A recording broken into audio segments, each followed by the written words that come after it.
Well, Jason, welcome to Men's Couch, podcast on men's mental health and just exploring conversations around that, and also just any like things that are related to that, which is our sense of masculinity and manhood, but also rela- our relationships. So, thank you Mm. for coming on.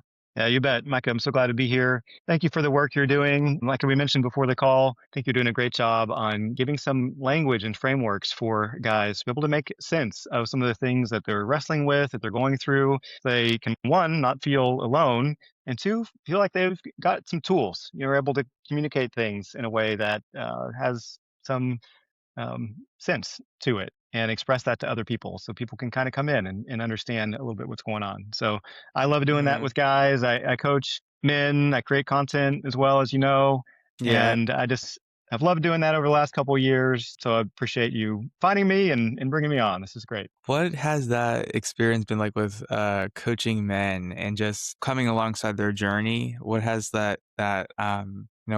what is it like to be in the position of coaching other men? Man, it is so fun, so rewarding. And I get to meet guys from all over the world, all ages and stages of life. Everybody's got, a different thing that they have as a goal or a vision for their life. But one of the things that I really focus on is helping guys understand the story that they're telling themselves about whatever it Hmm. is that's going on in life, whether it's their past, things that they've done they're not proud of, just obstacles that they feel are keeping them from moving forward in life that maybe we can look at a little bit differently. I think one of the superpowers we have as humans is to get to decide what something means. I Yeah. can look at my porn habit, for example, if somebody has that, and they can say, "Oh, that means I'm dirty, I'm broken, I'm messed up."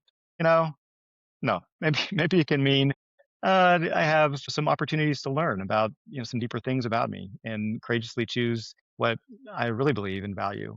And celebrate making progress in that. Or you say, "Gosh, I was abused growing up," and that means that something is inherently flawed with me. I thought for so many years that I had like this black tar at the bottom, of my belly somehow, that if somebody got to know Hmm. me enough that they were going to touch that and get infected by Yeah. it. And, Yeah. I took that on as a story, that shame story that colored how I showed up in life. I didn't show up fully authentic with the presence that, God gave me to really impact other people.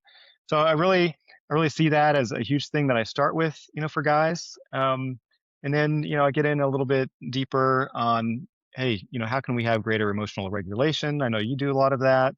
How can I have greater self agency? Understand that, I have the ability to steer the ship.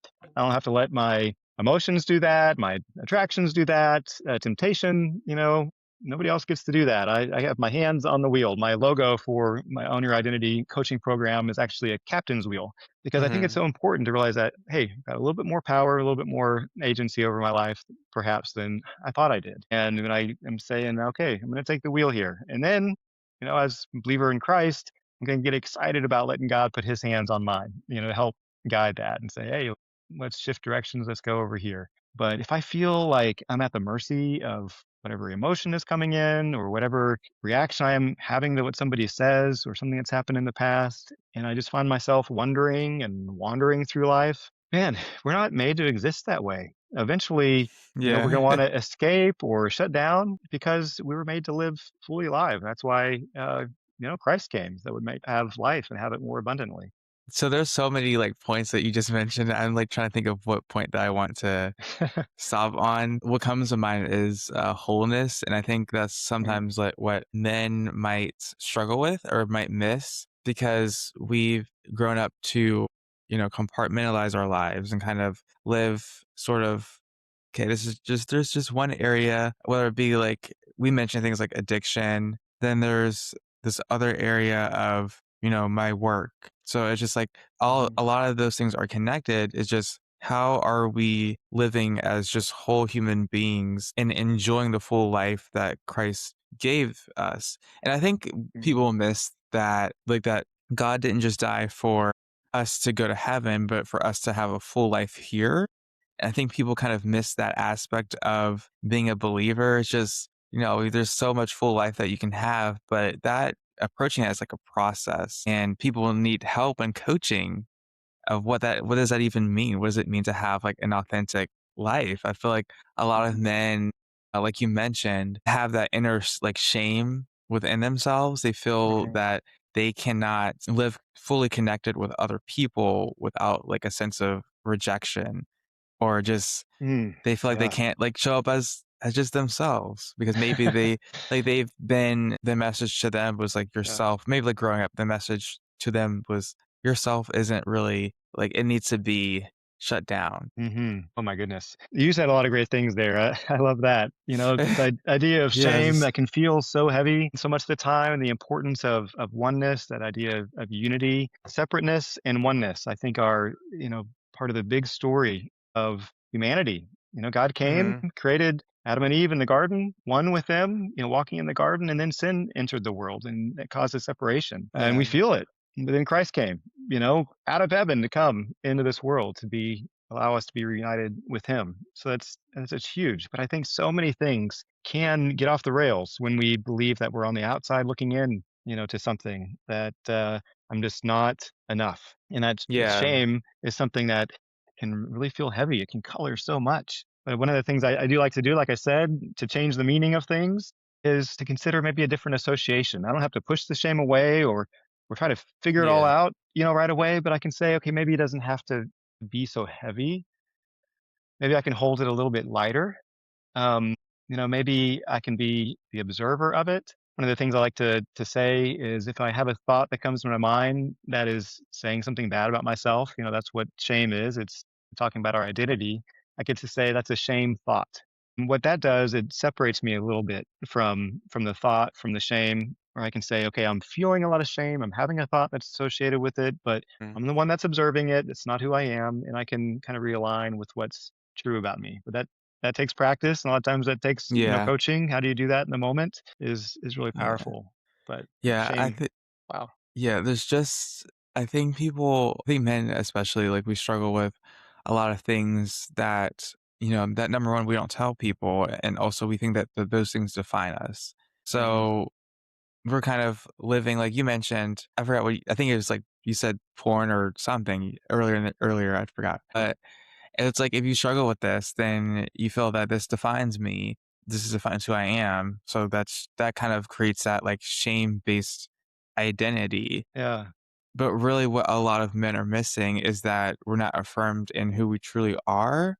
Mhm. So out of that, out of like, okay, I'm a child of God. Yeah. And so out of that, then we could live out of that affirmed identity instead of like, I have this area of my life that I'm like wrestling with, but this doesn't actually define who I am. Right. And the minute we give our power to something else, then it's really hard to show up like I believe God created us to as men, and men who lead, Yeah. men who create safe space, men who live out of our values and what's important to them. A lot of the guys that I work with experience same-sex attraction, and they can give their power away to that sensation that comes up in their body, something that they didn't necessarily choose, Mhm. some romantic feelings that come up, maybe a strong physical sensation, some patterns of thinking, and they allow that to tell them what they need to do. But one of the things that I say is you get to decide. If you want to go in that direction, you're the one that makes that decision. It's not your attractions that make it for you. Or, for me in college, I had attractions towards guys and I had attractions towards girls. And so I don't know, I had to figure out, what is it that I really want to do? And they were very Yeah. different types of attractions. I'm going into this because I know you brought me on because of my same-sex attraction experience and lens that I often work with guys on. For my attractions to guys, they were often like really big and intense, Mhm. or maybe it was just this kind of draw towards what they had that I didn't feel like I had, and that they were going to be able to give me. But my attractions towards a woman, while they weren't as physically intense, I just really liked being around them. I liked, looking at a woman that was beautiful, and I could appreciate that. I liked the difference between me and a girl, whereas weren't as many differences between me and a guy. And so I liked to be Mhm. able to have that complementarianism, just kind of, walking down the street, enjoying that. Yeah, it created a lot of conflict in my mind. But it was nice to be able to say, hey, I can hold both of these things. And, one of them doesn't have to overpower the other. And neither one of Mhm. them has to overpower me or tell me what direction in life I get to take, because, I'm the one driving the ship, and like I said, I want God to be here with His hands on mine. But it's so nice to be able to, to have our own power with things. I think that's like what people think is feel that's missing is that sense of decision, and they feel something or they experience something, but they think that they need to um that they need that they feel compelled, whether by culture or just pressures from like friends, that this is who you are, that they need to adopt an identity that's not who they are, Yeah, but that they don't want to, like, especially if they are a believer, they don't actually want to adopt that. It's just something that they feel internally, but they just have no guidance or like wisdom on how to navigate that. And I think same sex attraction is a huge issue when it comes to this because, like I said earlier, I don't feel that it is really talked about. yeah. It's not talked about enough in the church, and yeah, it's not the Yeah, place we're supposed to be able to kind of let our hair down and just and show have, up like, as a we safe are. community. Right, for sure. Well, I think, you're so good about speaking to mental health and giving frameworks. One of the frameworks I like to use is three things: the idea of experience, meaning, and response. So, Mhm. have an experience, maybe it could be my boss coming to me and saying, "Hey, I need to see you in my office." And the meaning I give that is whatever story I spin about it. Like, oh my goodness, this means that I'm going to lose my job. He's not happy with me. What did I do wrong the last, week that I wasn't even sure of? All of that. You spin Yeah. this story about it, and that's kinda anchored in an emotion typically. But then again, we get to choose how to respond. So I could respond by agreeing with that fear, agreeing with that thought that's telling me something bad is gonna happen, or I can say, "I acknowledge the fear that came up, but I'm gonna choose courage."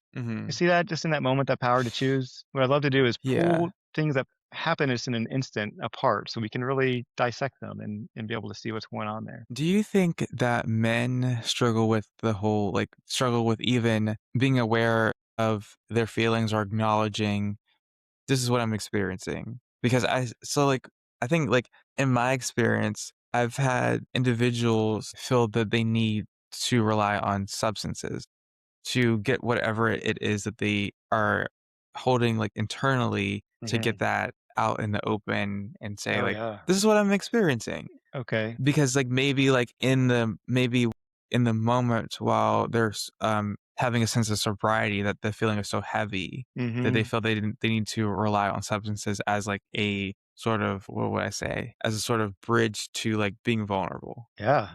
My goodness. Yeah, my mother-in-law is an example of that. She's an alcoholic, and she has a lot of anxiety during the day. But in the evening, she'll have some beers, and her personality just changes. Her face softens. She just kind of lights up.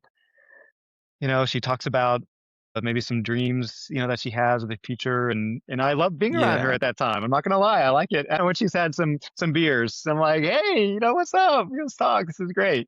So I know that she wants to feel that way and experience that, more often throughout life. It's just kind of right now she's had that pattern, and that's just where she's at with it. But we all want to be able to acknowledge what our life experience is, express that, and just to open up fully. And it can be so scary in the moment Yeah. sometimes to do that. And maybe those tapes that have been playing for so long, cause us to react with fear or shame or judgment. And it takes a little bit, to allow us to get out of there. So I totally get that for sure. Yeah, and I just think because I've witnessed it, and I think really it's just, like, people that might struggle with that, either they haven't been, like, coached or equipped into how to even have, like, a safe conversation Hmm. about what they're wrestling with, or they don't Sure. know how to be vulnerable, or they don't like the feeling of that. Like, Yeah. I think, like, most guys are like, we don't want that feeling of opening it up to Uh-huh. someone that we trust because we have, like, a lot of respect for the other person, and then we're afraid that Mhm. they might see us in a whole different way. I think there are two fears that are probably most common to every person. It's, am I enough? And if I'm not, am I going to be loved? Mhm. And that totally resonated with me. Oh, and so if I share this, gosh, are they going to think, no, Jason's not enough? Something's messed up with him. And then if they think that, are they gonna drop me? Are they gonna dismiss me? Are they gonna Yeah. have my back anymore? Yeah, and so we can really, be scared of that for sure. But I Yeah. think that emotions happen all the time, and if we shut them down, then they're gonna come out sideways in some way. There have been a Yeah. lot of times where I feel like I get into what I call the gray zone when I can't even pinpoint what exactly the feeling is that's coming up for me. I just feel like, "My gosh, this is too much," and sometimes in that moment, I feel like the only logical thing to do is to look at porn. It's like, Mhm. why would I do anything else? It just seems to be exactly the thing to do.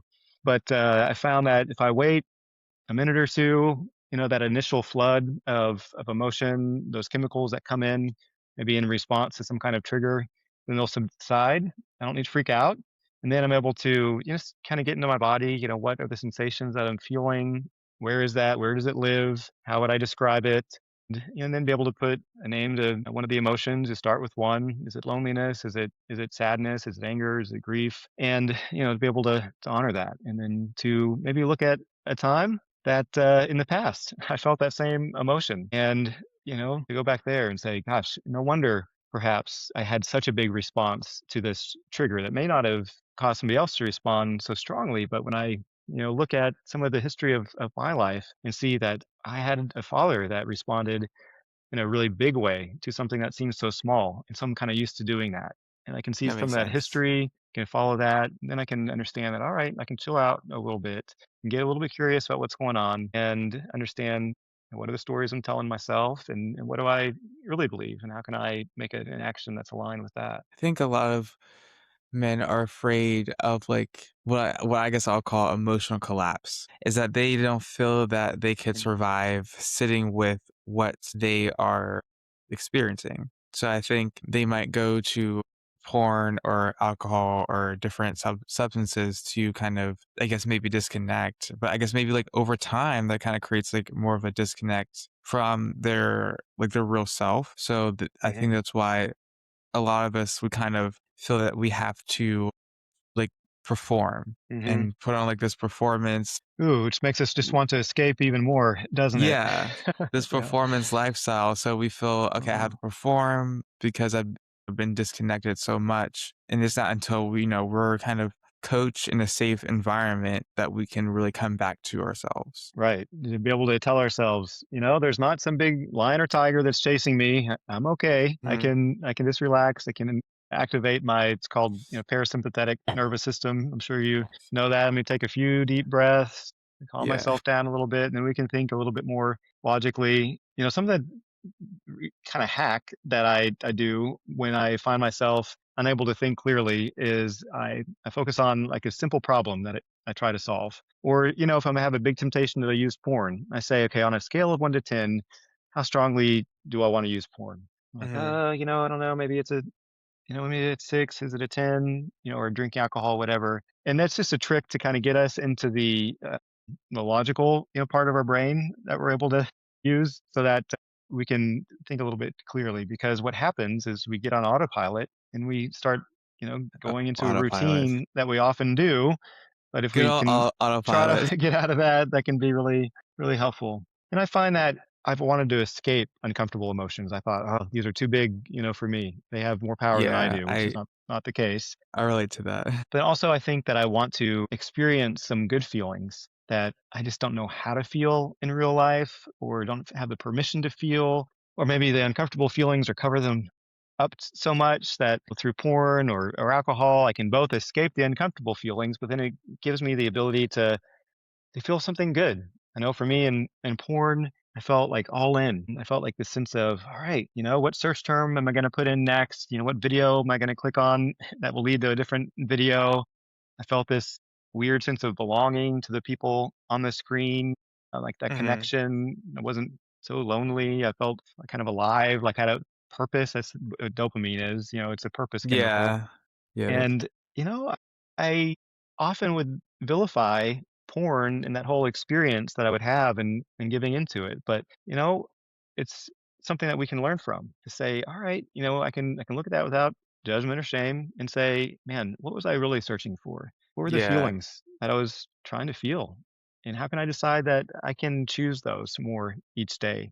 I can choose aliveness. I can choose connection. I can choose belonging and peace. And there's a lot of Mhm. ways that we do that. We don't have to go get a substance. We don't have to achieve a goal. We can decide each morning just how we want to show up in the world. Yeah, I think it's just number one is the autopilot that kind of wrecks a lot of people is getting into busyness and feeling like you need to always be like on a treadmill. And then that kind of sort of disconnects you from what you actually need or what you actually want. It's like as men, we kind of feel like, okay, that actually doesn't really matter. What matters more is my busyness, my achievement. But then Hmm. that might be where the addictions come up is because we're not actually like getting our needs met in healthy ways. Yeah. So those become like more attractive to Hmm. engage in. Then I feel like the answer is, like you said, is to like actually ask yourself, like, what do I actually need? Like, what do I actually, Yeah. it's like, it sounds so simple, but it's really I know. hard. Common sense is not always common practice, right? Yeah, but what do Yeah. I need? What do I want? What do I want to give? What do I want to contribute? I think, it's not bad to have a goal of I want to stop porn. I want to stop using alcohol. I want to stop judging myself. But this may seem a little harsh, but I categorize those as dead person goals. So a dead Yeah. person Oh, goal, okay. I see. have you, I don't know if you've heard that term, but it's a goal that No. a dead person can achieve. A dead person Okay. cannot use porn. A dead person cannot, use alcohol. Yeah. So I'm being a little bit funny there. And it's really, great. Of course, there's so much beauty in moving beyond those things. Yeah. A live goal would be, how can I, um, see what I'm really longing for in the alcohol use and allow God to meet that in honoring ways. I just Hmm. think for my life, I was like, I need to stop using porn. I need to not have attractions to guys anymore. I need Yeah. to have everybody like me. Yeah, it's all about I feel like with that, it's all about like stopping something or so focused on behavior Yeah. and just like so focused on like I need to just stop vaping or whatever. I need to stop doing weed. It's just stopping something, but really it's like how can I like engage more in life? How can Hmm. I become part of how can I like where do I fit into this place called life? It's like how can I become more whole? Like how can I integrate all of this into just being a whole person. Hmm. Yeah, it's not about white knuckling. I think real agency grows as our nervous system learns that we're safe and that we can dream. We can wonder about what's possible. It's okay to get excited about the future. And I think that's a requirement. We have to Yeah. have a compelling future, something that we feel like is driving us forward. I believe a lot Mhm. of, therapy work is really good. Many of those sessions are focused on the trauma in the past, which absolutely has to be done. But I think sometimes, and this is where I like to step in, is all right, what's your vision of the future? Where do you see yourself going? What are you Yeah, excited about? that's very And letting motivating. that pull you forward. And that's going to give you a little bit more motivation, I think, to do some of that deeper work in the present that takes energy. That's hard. And you're saying, okay, Yeah. I'm not just doing this to get over something or to fix myself, but I'm really seeing this as something that's fuel to take me to where I want to go. The thing that I feel like God's calling me to that I'm really excited about. And maybe you don't know exactly what that is, but you can decide to be a person that chooses to wake up with a sense of purpose each day and to lean into that, Steps into that. Yeah. Yeah.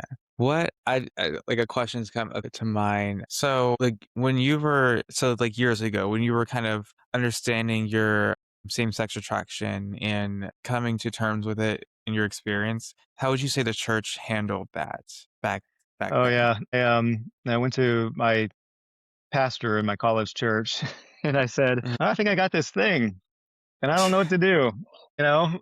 Oh, and I don't know, I don't remember exactly what he said, but I just got the message, and granted, this was 27 years ago.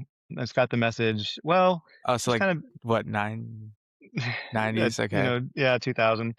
1999, just be a good Christian. That's the message I felt, when I left. Like, I'll just kind of, keep doing what God's calling you to do, and don't worry about it too much. Just kind of do the right thing, give, serve. I was like, yeah, okay, but that's not really helpful for me Okay. when these sensations just feel so big and overwhelming, and I just feel scared and powerless, and need somebody to tell me that, hey, it's gonna be all right. Don't freak out, because Yeah. that panic about the attractions that I had, and thankfully, I feel like there's a lot less panic about it these days, and it's a beautiful thing. Yeah. But, back then, there was a little bit more there, and panic about anything, can lead to secrecy. You're like, "Oh, I Mhm. committed this sin," whatever it is. Oh, or somebody's displeased with me. And so that can isolate us if we can allow it to get really big. And then I think, Mhm. that secrecy, it can lead to shame. That's where Satan wants to come in and whisper, "Hey, there's something Isolation. wrong with you." Yeah. And the more we Yeah. entertain shame, the more our identity can collapse over time. Shame is so heavy, and we allow it to It weigh us is. down. It's going to get a lot harder to believe what's really true about us. And then it's like, all right, well, whatever. I'm just going to do who knows what because I don't have a sense of solidification in who I am and where I want. Yeah. So do you think it was a lack of language about what you were experiencing, or was it just like other people couldn't have been safe for you because they didn't know how to approach the experience? Yeah, so I tried a few different folks. I had kind of one same-sex attraction experience in high school. I was at a party, but I don't know. I think I pushed it down. I was a little bit scared and just kind of moved past it. But in college, my Mhm. freshman year, it's got to be where I couldn't ignore it anymore. And so I went to my pastor, told you that experience. I went to my dad, who himself experienced same sex attraction. And we didn't have the best relationship. But I was like, Dad, I think I got this thing. And he's like, Oh, it feels like electricity going through your body, doesn't it? And I was like, "Well, yeah, I guess so." And I don't Mhm. remember what he said after that. But here I was like, like my dad has this, thing. He could maybe give me some advice or help me to be encouraged or not freak out. And I don't know, he just wasn't very helpful. So I don't know, if I shared with anybody else right away. Then I just got busy with college and more so for me, it was just anxiety that was big in my life, fear, not feeling like I had just any sense of a center in my life, and I was constantly asking, "Who do you need me to be?" I was asking that of Oh, so the everybody performance, yeah. everybody I saw, and so I just got, busy doing that, and fear was a bigger feeling than attraction, so I just responded to so many things out of fear in general. But when I'm able to hold, whether it's same-sex attraction neutrally or something, that maybe I'm not proud of that I did or what somebody said or a really heavy, hard experience in life or, anger that comes up that I just don't know quite what to do with. When I'm able to say, hey, that's there, and not put Yeah. fear, shame, and judgment into it. I think anything in life and we can blow up with fear, shame, judgment, name it. We can throw into it. I like to see it, and maybe you've heard of the beach ball analogy. You can take one thing that's all it is a little thin piece of plastic, but you blow a story into it, then all of a sudden it gets really big until you can't see what's beyond it, and then you start to think, well, maybe what's beyond this thing is really scary. I don't know. Yeah. Still kind of want to marry a girl, but I've got these attractions. I don't know if that's going to happen. That seems really scary, or whatever, kind of goes through your mind. And then if you try to, push that down, and push your attractions down, not tell anybody anything in life, keep a big secret, then it just wastes your energy. It takes a lot Yeah, of it energy. do It's like pushing a yeah. beach ball underwater. Yeah, You have and to the be reason why aware of that. yeah, and the reason why I asked this because I've experienced people that have, come out to me, and I wasn't not gonna lie, I wasn't always the safest person, really, because I was immature and I didn't really know how to react. I didn't know how to hold that piece of vulnerability that they were sharing with me in a respectful way. I would love to go back in time and change that if I had the maturity back then. But yeah, I just really want number one, I want to create a space for men that do experience that with this platform and also just in my life in general. I just want to be a safe person for people. But it's just I think it's later on when I did just more reading on it, I just saw it as more as what you're talking about is this internal experience that not a lot of people have integrated, and it becomes so heavy. It's like a heavy burden, but they just don't talk about it because it's they don't want to be seen as oh you're gay, or they don't want to be labeled or or just like in general of the fear of the culture of the church not talking a whole lot about same sex attraction or sexuality just in general. So I'm just like trying Yeah. to understand that and just be a Yeah. safe person to people.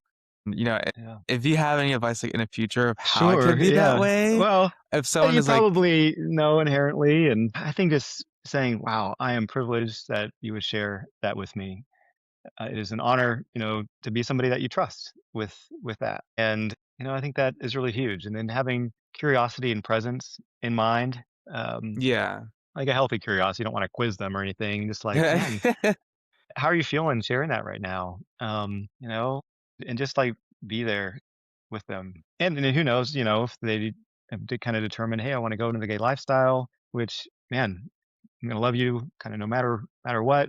I'm here with you, let me know what you need. Or if, I have these experiences, these feelings, and I don't really want to have them, I didn't ask for them. And so I feel scared and, some people are gonna tell me I should go be gay. Other people are gonna tell me that, "Oh, these are a sin just to have these feelings," Yeah. and I feel so condemned that way.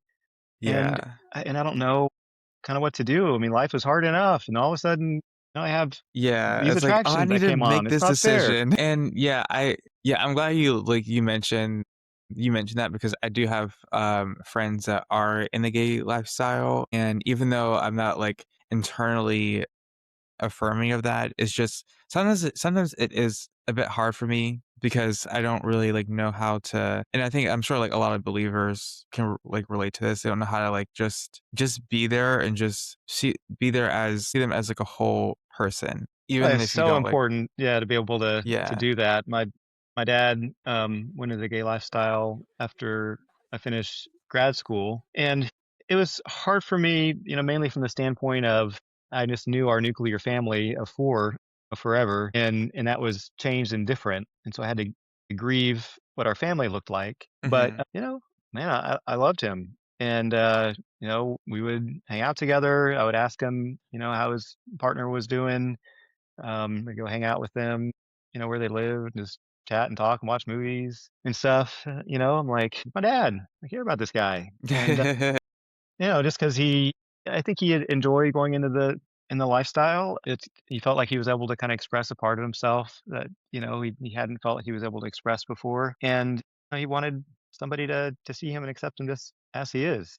And he was cool that I had some different views on what I thought a good direction was. It was interesting. He was deciding to go into the gay lifestyle as I was trying to decide what I wanted to do, and decided that what I really Mhm. want to do is to get married to a woman.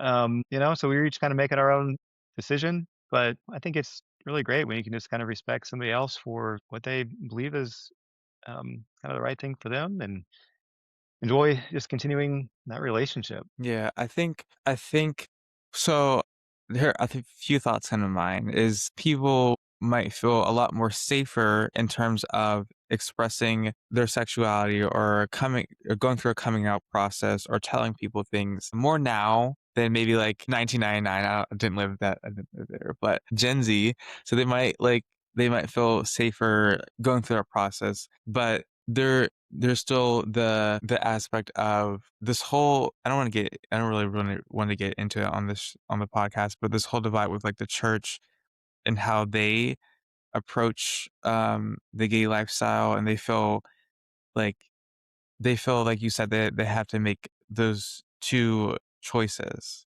And what really people really need is that identity affirmation of who they are in Christ, so that like that they can feel safe to live that out. And it's not just for people that wrestle with same sex attraction, but it's just like any believer that feels that they have something heavy that they struggle with, that they feel like, okay, people are telling me that I should adopt this lifestyle or go into this area, but that just doesn't really like resonate with me, like Yeah, internally. sure. Yeah, I think there has to be a place for everybody to be honored. And I've felt kind of judged. And I'm not sure if I was or not, but well, Yeah. I have been, I guess, for deciding I wanted to go in a different direction than what my attractions were telling me. I remember, gosh, one of the most beautiful lunches I had was with a coworker of mine who was in a lesbian lifestyle, and we were